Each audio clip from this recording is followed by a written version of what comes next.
Cerca de 2.000 candidatos concorreram ao Empreende 21, um programa inovador apresentado como um dos mais ambiciosos dos últimos anos e que se destina à criação de empresas e do próprio emprego. O Governo prometia decisões em 45 dias, mas 7 meses depois do lançamento só foram aprovadas 111 candidaturas que nem sequer receberam o dinheiro prometido. Há jovens que correm agora o risco de ficarem desempregados, sem subsídio nem trabalho.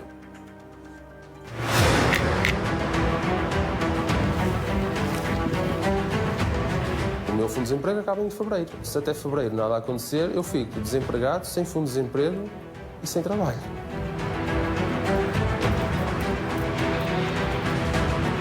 Eu estou disposta a criar um projeto, a criar postos de trabalho, a continuar a pagar os impostos no meu país. Eu por pouco não emigrei.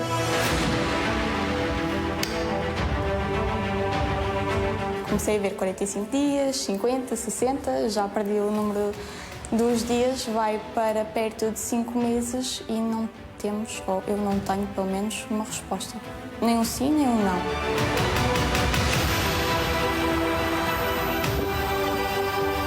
O que é que acha que está por trás de tudo isto? Incompetência. Foi anunciado como um programa inovador dos mais ambiciosos dos últimos anos. Cerca de 2.000 candidatos concorreram ao Empreende 21, que apoiava a criação de empresas e do seu próprio emprego. O governo prometia decisões no prazo máximo de 45 dias, mas 7 meses depois, apenas 111 candidaturas foram aprovadas. Tive a infelicidade de ser despedido, mas ao mesmo tempo achei que ia conseguir dar a volta rapidamente, porque o regulamento era muito ambicioso. 45 dias para analisar e darem uma resposta, eu não podia pedir mais.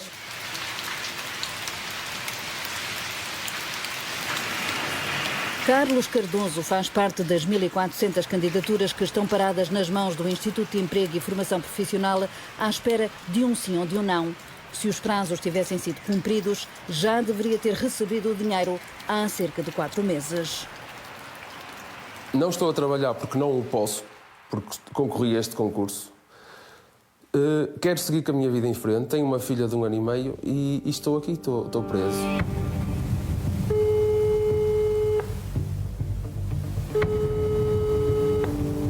Se desisto agora, deito este quase 1 ano para trás fora, foi tempo que eu perdi, que desperdicei, e vou aguentar até quando? Até quando é que eu fico à espera de uma resposta do IFP? Até quando é que eu espero pelo dinheiro, pela primeira tranche?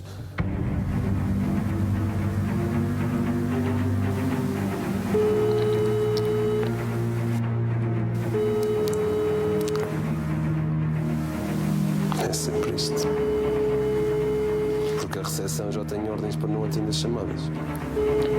Que não faz sentido, porque é um organismo público. O que está a acontecer é que eu ligo para o IFP, ligo para a Delegação do Porto, ligo para Lisboa, ligo para o Ministério do Trabalho e ninguém me dá respostas. Ninguém me consegue dar uma certeza de, olha, no final do ano vai ter o dinheiro. Nem isso conseguem. Se as candidaturas foram terminadas em junho, se havia 45 dias para decidir, não estão todas decididas, não se pode dizer que correu tudo bem. Quem é que falhou? O Governo ou o senhor, o IFP? Falhamos todos. Porque nós não estamos a pedir nenhuma esmola, nós estamos a candidatar a uma linha que vamos ter que devolver dinheiro, vamos gerar riqueza, vamos criar postos de trabalho e o Estado trata-nos como se nos quisesse dar uma esmola e nós tivéssemos que esperar para receber uma esmola. E eu não quero aceitar isso.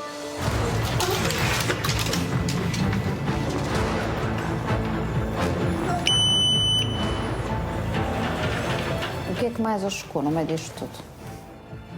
Na verdade, a falta de resposta do IFP. Nós todos traçamos um plano para a nossa vida pessoal e profissional, no caso, e nós contamos com estes prazos. Ainda que se acredite que pode derrapar e vamos todos contar com derrapar, foram eles que criaram um regulamento em que falavam em 45 dias, à data de hoje são 216. Não fui eu que criei esse regulamento. Eu tratei de cumprir todos os requisitos que eles pediam, de construir um plano sólido, foram eles que não cumpriram o lado e não nos dizem rigorosamente nada sem ser tem de aguardar.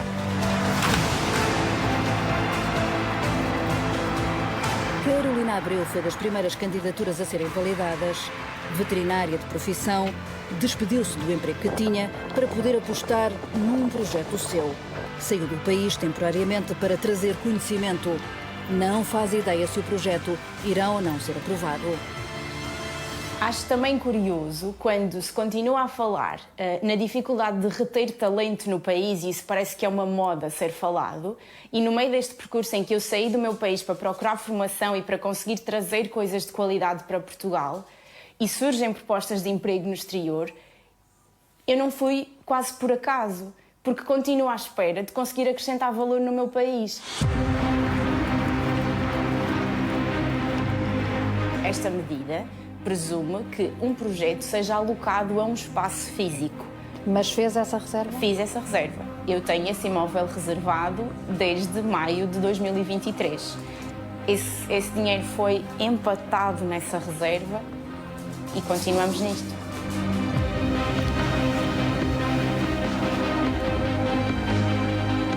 Quem precisa de lojas físicas já teve que assumir esses compromissos antes de ter a sua aprovação e nem sabe se vai ter aprovado.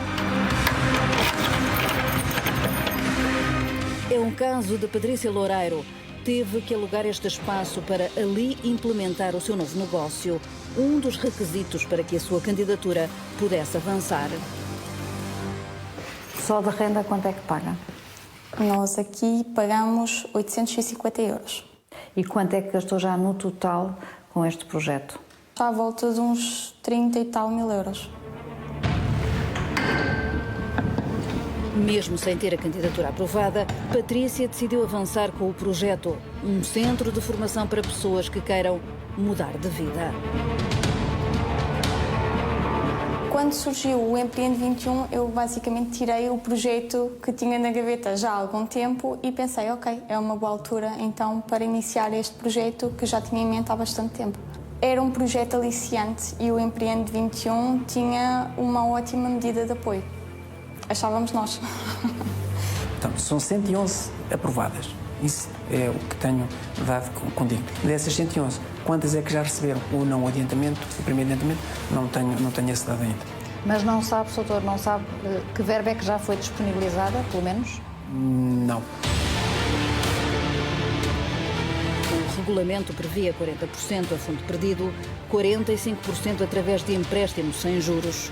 Os restantes 15% são assegurados por capitais próprios. O que dizem é que têm muitos projetos em lista de espera, foi aliciante para mim, foi aliciante para outras pessoas, e que não conseguiram cumprir o prazo dos 45 dias, nem sabem se é mais 5 dias, se é mais um mês, se é mais 6 meses, não nos sabem dizer nada. Alguém vai assumir responsabilidades destes casos?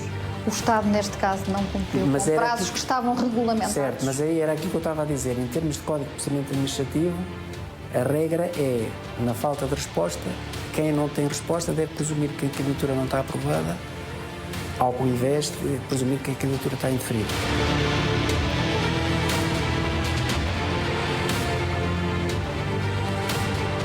Não dá para traduzir num valor aquilo que se vai perdendo ou as decisões que nós vamos tomando em prol de uma medida que é divulgada e que não é cumprida.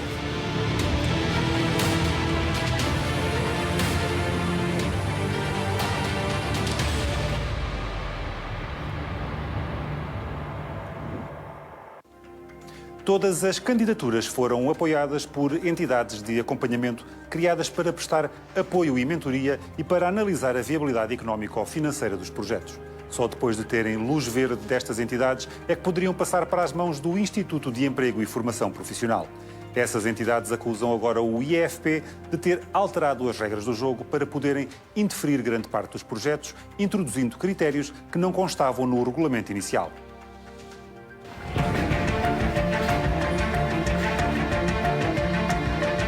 Nasceu torto e torto continuou. As candidaturas arrancaram em abril e deviam ter encerrado em dezembro, mas em junho o governo via-se obrigado a antecipar o seu fim. Nós sabemos que o número de candidaturas devem ser na casa das 1.900 e qualquer coisa, não chega às 2.000, e que devem representar cerca de 200 milhões de euros. Ora, eles têm um problema de dotação financeira. O volume de candidaturas recebidas ultrapassava em muito os 20 milhões inicialmente orçamentados e nem mesmo os 50 milhões posteriormente atribuídos conseguiram resolver o problema. Também ninguém estava à espera, de repente, de uma avalanche de projetos que superou todas as expectativas. Houve muitas candidaturas. Tudo bem, nós não temos culpa. Quem concorreu não tem culpa. O organismo é que tem que regular as coisas e meter tetos máximos. Se chega ali, se já havia 100, 200, 300 candidaturas, fecha. Quando analisarmos, reabrimos novamente. O Soutor recebeu ordens para, aleatoriamente, irem indeferindo candidaturas precisamente porque havia esse problema orçamental? Não, de todo.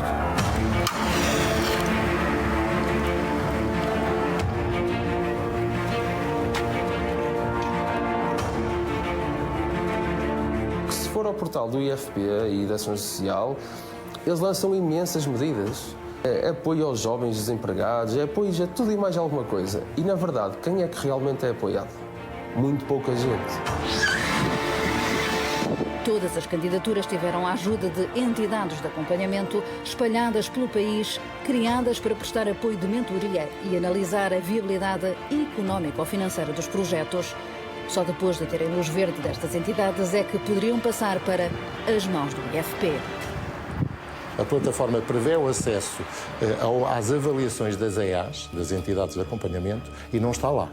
Porquê? Porque no Instituto de Emprego não lhe interessa que esteja lá, porque muitas das candidaturas foram validadas pelas entidades de acompanhamento com pareceres favoráveis e agora o Instituto de Emprego está a enviar notas de indeferimento em contradição ao que foi dito pelas entidades de acompanhamento. Não quer que isso saiba? Não quer que isso saiba, claro.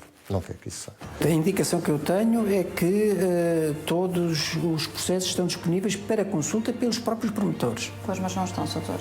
Isso não sei, mas como lhe disse, é mais um também dos problemas que foi esta parceria e essa responsabilidade não é do IFP, é da Startup Portugal. Transparente. Pois, não, admito que sim. A base destes indeferimentos assenta sobretudo em pressupostos que não nos eram possíveis de prever na data da candidatura. Pedro Silva analisou 62 candidaturas. Apenas uma foi aprovada, mas ainda à espera do dinheiro. Para este consultor não há dúvidas, por conveniência, as regras mudaram. E dá como exemplo um dos critérios de aprovação que agora serve de desculpa para indeferir candidaturas. Em todo o regulamento da medida Empreende 21, a palavra inovação só aparece uma única vez e para efeito de uma geração das candidaturas, não para efeito de elegibilidade dos projetos. O que nos gerou esta indignação face às propostas de investimento que temos tido nos últimos tempos. O senhor recebeu ordens do Governo para introduzir novos critérios, como, por exemplo, o da inovação? Não, esses estão desde o início. Esse é o tal equívoco e as entidades elaboraram todas num equívocos. E os critérios estão definidos desde o início na portaria. Eu li esses critérios. A inovação surge apenas como majoração. Essa dimensão está... Doutor, eu peço-lhe para me mostrar isso, porque eu não encontro também... É que eu também procurei e eu não encontro em momento algum o critério da inovação como um critério decisivo. Não admite então aqui que houve uma mudança das regras de jogo? Não, isso de todo. Mais à frente admite o contrário, mas não poupa críticas às entidades de acompanhamento. Para os candidatos, de facto, era na perspectiva da majoração, mas quando as entidades de acompanhamento foram selecionadas para serem entidades de acompanhamento, eram para ser entidades de acompanhamento que se tinham que pronunciar sobre 4 dimensões. Eu não posso aceitar que depois das candidaturas apresentadas, eles só se pronunciem sobre a viabilidade técnica ou financeira dos projetos, esquecendo todas as outras dimensões. Nem sequer entrevistaram os candidatos, nem se quiseram se pronunciaram sobre o caráter inovador. É evidente que é uma questão subjetiva, mas tinham que se pronunciar e não se pronunciaram.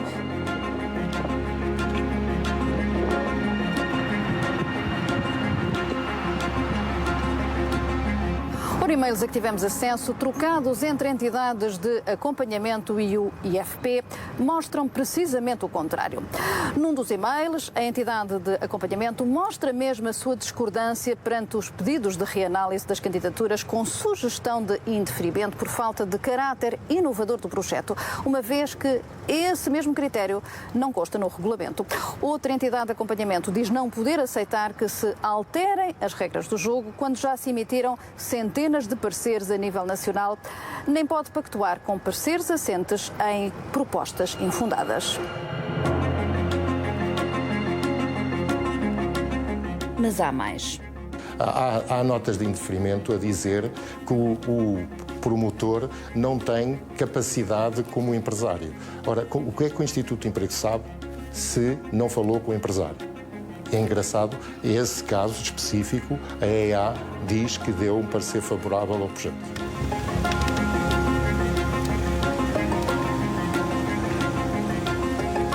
Só que isto depois abre portas à corrupção, no meu ponto de vista, porque se as coisas não são claras, não estão preto no branco no regulamento a dizer como é que as coisas se processam, casos de corrupção neste tipo de financiamentos acontecem.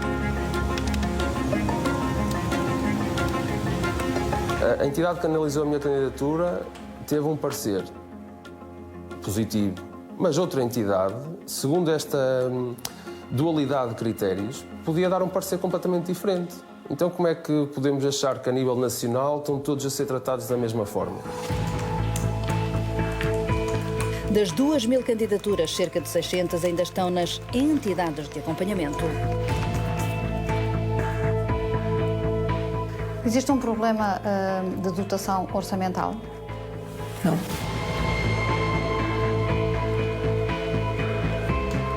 A questão é, todos os projetos que tenham qualidade e mérito para serem aprovados, serão aprovados. Os que não pode dizer isso, porque dessas 1.900 das candidaturas que são submetidas. O setor não tem 200 milhões. Sim.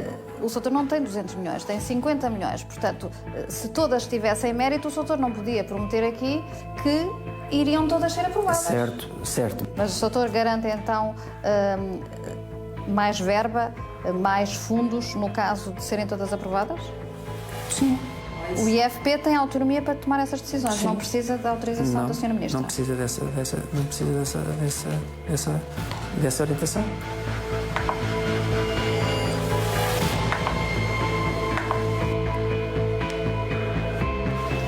Há muitas candidaturas que já receberam notificação de deferimento, portanto, deferimento, estão aprovadas, mas ninguém tem o termo de aceitação na mão. E que, depois disso estar assinado, o Instituto de Emprego tem 10 dias úteis para fazer o pagamento da primeira tranche. Começo a duvidar que os 10 dias úteis que estão previstos no regulamento para receber a primeira tranche também sejam cumpridos. Quando é que este processo vai ficar encerrado, que é o que todos querem saber? Aquilo que me comprometo é que vamos tentar ser o mais céleres possíveis e tentar resolver isto mais rapidamente. Mas isso é até ao final do ano, por exemplo? Se as entidades de acompanhamento cumprirem os seus pareceres e nos responderem, sim.